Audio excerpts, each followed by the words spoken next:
আসসালামু আলাইকুম এভরিওয়ান, কেমন আছেন? আশা করি সবাই ভালো আছেন। আমিও ভালো আছি আল্লাহর রহমতে। আজকে আমাদের দুপুরে বেগুন দিয়ে, সিম দিয়ে, আলু দিয়ে আর মিচুরি দিয়ে রান্না, ঝোল রান্না করছে মাছ দিয়ে আর লাউ দিয়ে মাছ। এটা আমাদের সবার পছন্দ, মিচুরি আর মাছ দিয়ে ঝোল আর লাউ দিয়ে মাছ দিয়ে, শোল মাছ দিয়ে রান্না করছি। তা কার কার ভালো লাগে?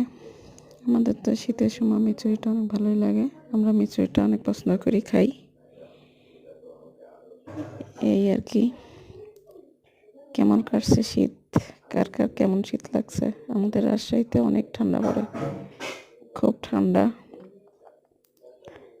এই ঠান্ডাতে শরীরটাও ভালো থাকে না, জ্বর ঠান্ডা তো আছেই। তা কেমন আছেন আপনারা সবাই? কেমন কাটছে ঠান্ডা আপনাদের? সবাই সুস্থ আছেন তো? দোয়া করি সবাই ভালো থাকেন। আসসালামু আলাইকুম।